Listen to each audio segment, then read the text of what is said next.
Então, vamos dar início? Vamos orar?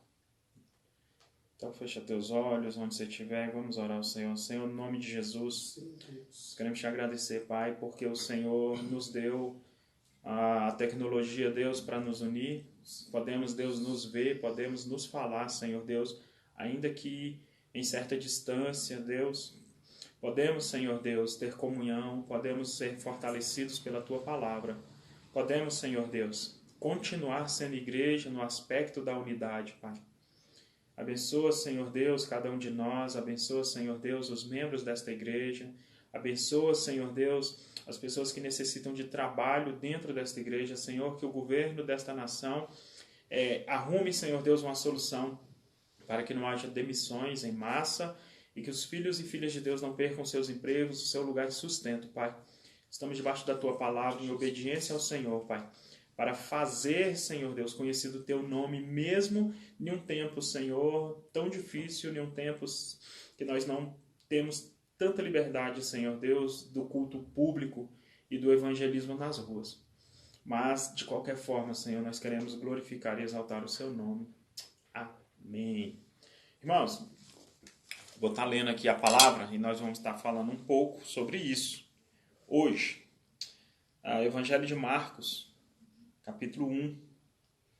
Nós vamos ler o versículo 12 e 13. Evangelho de Marcos, capítulo 1, versículo 12 e 13. Eu estou com a Bíblia tradicional, de papel. Sou adepto à tecnologia, mas nem tanto. Você que tem a Bíblia no celular, ou no computador, no tablet, acompanhe aí. Marcos, capítulo 1, versículo 12 e 13. Diz assim: Logo o Espírito o impeliu para o deserto, e ali esteve no deserto 40 dias, tentado por Satanás, e vivia entre as feras, e os anjos o serviam. Amém. Marcos, irmãos, é um livro muito dinâmico. É um livro que fala as coisas muito rápido. Os especialistas em Novo Testamento falam que o Marcos é um evangelho jornalístico. É um evangelho que apresenta um Jesus que faz coisas muito rápido, um Jesus que não descansa. Marcos apresenta Jesus como o servo de Deus, aquele que veio para servir. E dentro desse serviço, irmãos, há uma preparação, há um treinamento que Deus faz para que Jesus exerça o ministério, para que Jesus sirva a Deus. Com a minha vida e com a sua não é diferente. Há momentos na nossa vida que são de treinamento. Há momentos que você vai ser treinado por Deus para servi-lo. Quais são os passos que Marcos mostra aqui para nós? A preparação para o ministério. Marcos mostra, primeiro, Jesus aparecendo no cenário e sendo batizado por João Batista, no Rio Jordão. Então, o que é o batismo, irmãos? O batismo é a confissão pública de que você está aderindo ao Evangelho, que você está sendo incluído no corpo de Cristo, no cristianismo, no Evangelho. Então, é necessário sim que você passe pelo batismo. É necessário sim que tenha uma confissão pública. Eu sou cristão, eu sou de Cristo, eu vou servir a Deus a partir de agora. Eu servi um Senhor, não importa qual seja o Senhor que você servia, mas a partir do batismo você faz uma confissão pública. Eu estou servindo a Deus agora. O Senhor, agora Ele vai mandar na minha vida. Ele manda ir para a direita, eu vou para a direita. Ele manda ir para a esquerda, eu vou para a esquerda. Dependendo da sua obediência. Tá certo? Depois do batismo, a Bíblia diz que o Espírito de Deus desceu sobre Jesus. E ouviu-se uma voz, né? Tu és o meu filho, em quem tenho prazer. Então, a Bíblia fala que Deus deu o poder para serem feitos filhos de Deus. A partir do momento que você reconhece Jesus como Senhor e Salvador, a partir do momento que você começa a conhecer as Escrituras, que você passa pelas águas do batismo, que você recebe a porção de Deus dentro de você, que é o Espírito Santo de Deus, você se torna um agente de Deus na face da terra. A Bíblia vai então te chamar de filho de Deus. E o filho, na perspectiva de Jesus, faz aquilo que ele vê o seu pai fazer. Ele faz aquilo que ele ouve o seu pai ordenar e orientar. Então, como filho de Deus, o que é que você tem que entender? O Espírito de Deus está dentro de você. O Espírito de Deus ele foi derramado sobre a sua vida. O Espírito de Deus ele é nosso auxiliador, ele é nosso ajudador, ele é nosso orientador. Ele nos ensina. Tudo que nós precisarmos de Deus, Deus já nos deu a potencialização do conhecimento, que é o Espírito. Se temos comunhão com o Espírito de Deus, nós vamos então saber o que fazer, como fazer e quando fazer. Era essa a diferença de Jesus para os demais religiosos da sua época. Ele tinha autoridade, ele tinha discernimento, ele tinha ali, irmãos, o tato de tomar decisões. Como filho de Deus, você também, então, é capacitado por Deus para fazer a mesma coisa. Eu estou tomando por base a vida de Jesus, mas se nós formos ver a vida de Pedro, de Paulo e de tantos outros que foram guiados pelo Espírito, eles também tiveram uma capacitação de Deus para serem filhos de Deus e agentes de transformação nessa terra. Tudo bem até aqui? Mas então agora eu quero falar com os irmãos sobre esta parte de treinamento. Aprendi com um pequeno quando eu era novo convertido que o deserto é um lugar de conhecer Deus. E eu ficava pensando, falava, rapaz, o pequeno está na igreja há tanto tempo, vem falar de deserto, sou novo convertido, tem que falar de bênção, né? Irmãos, que bênção conhecer a Deus. E o deserto é o lugar de você conhecer a Deus. A Bíblia vai fazendo meio que paralelos de histórias que vão se repetindo. Quando nós observamos Deus levantar Moisés lá no Egito, o Egito é um símbolo de uma vida mundana. O Egito é um símbolo de uma vida longe de Deus. O Egito é um símbolo de uma vida onde nós adorávamos outros deuses ou nós tínhamos um comportamento que não condizia com o título de filho de Deus. Deus então levanta uma pessoa para te alcançar. No caso da nação de Israel no Egito, foi Moisés, um libertador. No meu caso, foi o Ilmar, o pequeno, um libertador. No seu caso, eu não sei quem foi, quem te apresentou o Evangelho. Quem lutou pela sua vida, quem orou por você, quem foi diante de Faraó falar, deixa ele livre. Mas você pode lembrar agora, quem brigou por você contra o inferno? Quem brigou pela sua vida? Quem foi a pessoa que Deus levantou como libertador sobre a sua vida? E eu quero te dizer que nem sempre esse libertador, irmãos, ele tem uma vida, sei lá, totalmente santa. Não quero dizer que é uma pessoa que vive em pecado. Moisés, ele matou um egípcio antes de ser um libertador. Moisés, então, tinha uma vida pregressa, uma vida de erros. E mesmo assim, pela misericórdia de Deus, Deus usa pecadores. Deus usou alguém para te libertar. Você pode ser agente de libertação na vida de outra pessoa. Após essa libertação, após essa briga, após essa batalha, após esse embate contra o Egito, contra o mundo, contra o diabo, a Bíblia diz que esse povo então passou pelo Mar Vermelho. O apóstolo Paulo diz em uma das suas cartas à igreja de Corinto que aquele povo foi batizado quando passou por meio do mar. Então ali é uma espécie de batismo. Após esse batismo, irmãos, não é coincidência. Para onde eles foram levados? Para o deserto. Você pega a história de Jesus. Jesus foi batizado. Após ser batizado, para onde Jesus foi levado? Para o deserto. Após você confessar Jesus como Salvador, após você conhecer Jesus, após você conhecer a história do Cristo ressurreto, para onde você foi? Provavelmente para um deserto. Que tipo de deserto talvez você tenha enfrentado? Talvez financeiro, emocional, conjugal. Existem vários desertos. Cada um de nós temos o nosso próprio deserto. Mas o que eu quero trazer para você hoje é que o nosso deserto vai nos preparar para o ministério.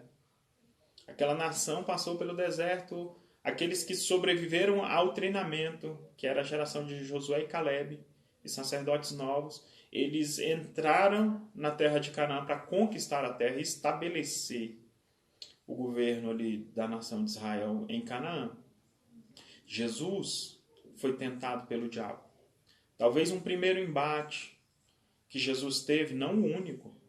Ali foi o primeiro embate, irmãos. O deserto é o primeiro embate para você aprender a depender de Deus, para você aprender a ouvir Deus, para você aprender a lidar com a escassez, para você entender a sua posição como filho de Deus.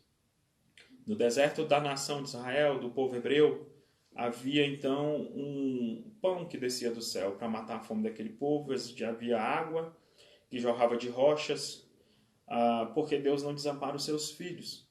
No deserto de Jesus, Jesus estava cercado por feras. Mas a Bíblia vai dizer então que os anjos o serviam. Em qualquer dificuldade que você tiver, em qualquer deserto que você tiver, a convicção que a palavra de Deus vai nos dar é que Deus é nosso auxílio, Deus é o nosso refúgio, Ele é o nosso ajudador, Ele não dorme, Ele está aqui para te ajudar. Não sei qual é o seu deserto. Não sei se esse é um tempo de deserto muito grande na sua vida. Mas a convicção que eu tenho é que Deus vai estar com você. Deus não vai deixar faltar nada para você. Porque Ele é o seu Senhor, Ele é o seu Pai. Tá certo? Após esse treinamento, a nação de Israel entrou em outras guerras. Guerra por conquista de Canaã. Guerra para defender o seu território por conta de invasores.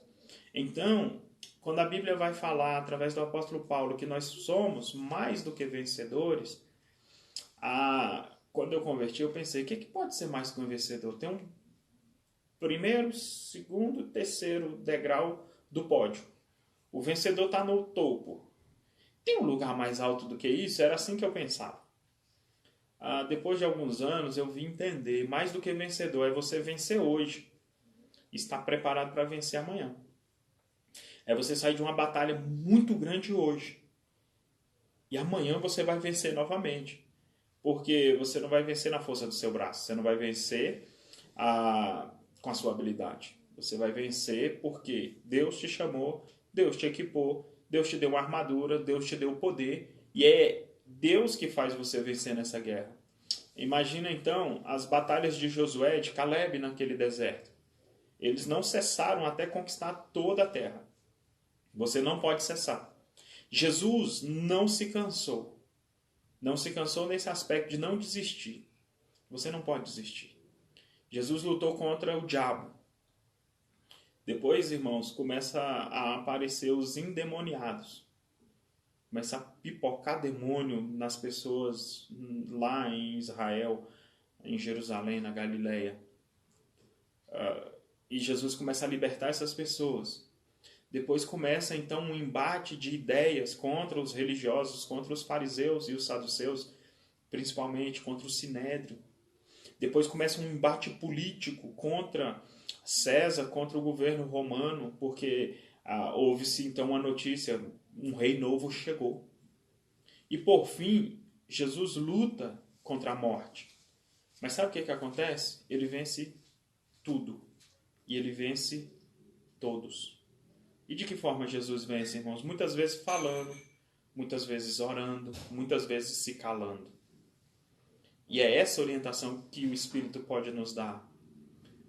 Os embates que nós passamos, que nós vivenciamos, irmãos, pode nos trazer grandes ensinamentos. Quando trouxeram a mulher pecadora, que foi pega lá no ato do adultério, trouxeram ela diante de Cristo. E tu, que diz, a lei manda apedrejar. Jesus se calou. Ele escreveu com o dedo na areia. Era a hora dele calar, era a hora dele ficar em silêncio. Muitas vezes você tem que se calar para vencer. Muitas vezes você tem que ter uma palavra branda. Muitas vezes você tem que ter uma palavra de misericórdia. Como que Jesus vence a morte quando o seu amigo Lázaro estava no sepulcro? Quando ele viu o sepulcro, diante do sepulcro, a Bíblia diz, Jesus chorou. E depois ele ordenou para que Lázaro ressuscitasse. Então, não é proibido você ter as suas emoções, os seus abatimentos, as suas frustrações. O importante é que, dentro do seu deserto, coletivo ou pessoal, você ouça a voz de Deus e se comporte da maneira que o Espírito Santo te orientar. Se for para chorar, chore. Se for para se calar, se cale. Se for para ordenar para que demônios saiam, ordene. Se for para pegarem armas como Josué pegou, peguem armas. Irmãos, armas espirituais. Tá certo? Senão daqui a pouco você vai pegar uma arma e vai falar, opa, agora vamos sair para a rua, vamos... Não. As armas da nossa milícia não são carnais, mas elas são poderosas em Deus para destruir fortalezas, para destruir sofismas. Então você pode usar as armas que Deus está te dando. Armas espirituais. Tudo bem? Nós chegamos até aqui, então eu quero fazer uma rápida recapitulação de tudo que nós falamos e deixar essa orientação para você em um tempo de guerra, em um tempo difícil, em um tempo de escassez, em um tempo de angústia, em um tempo de tristeza para muitos, de aflição para outros. Mas você é filho de Deus, tá certo? Então, como filho de Deus, quais são os processos que você passou? Vou recapitular para a gente finalizar. Quais são os processos? Primeiro, você converteu. Você aceitou Jesus. Depois você conheceu a palavra de Deus e decidiu batizar. O batismo é uma confissão pública de que você está aderindo ao cristianismo, de que você está querendo servir a Deus. Depois você foi cheio do Espírito Santo e foi levado para algum deserto. Esse deserto pode ser emocional, financeiro, familiar, na saúde. O que interessa é que o deserto vai te treinar para o ministério. Te treinando para o ministério, você vai aprender a ouvir Deus, a depender de Deus, a entender o caráter de Deus, que Ele não vai te abandonar em situação nenhuma. Porque Ele é assim, Deus é fiel. Isso vai te elevar a batalhas. Primeira batalha no deserto, a tentação do diabo contra Jesus. Depois Jesus vem lutar contra pessoas endemoniadas, depois Jesus luta contra religiosos, depois Jesus luta contra o Sinédrio, depois Jesus luta contra o Império Romano, por fim Jesus enfrenta a morte e ele vence todas as suas batalhas como um vencedor invicto. Ele nunca perdeu uma guerra, nunca perdeu uma batalha, e como filho de Deus ele te faz mais do que vencedor. O que nós aprendemos, para recapitular, as guerras muitas vezes são vencidas pelo silêncio, as guerras muitas vezes são vencidas pela oração, pelo jejum, por uma ordem, por uma palavra de autoridade para expelir demônios.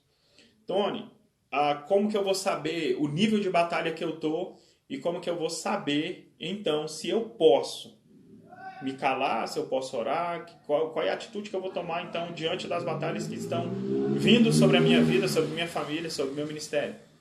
Irmãos, só o Espírito de Deus pode te orientar. Por isso que é necessário você ser cheio do Espírito. O Espírito de Deus te orienta e você obedece. O Espírito de Deus te move e você obedece. O Espírito de Deus fala e você obedece. Por isso é necessário que você seja cheio do Espírito.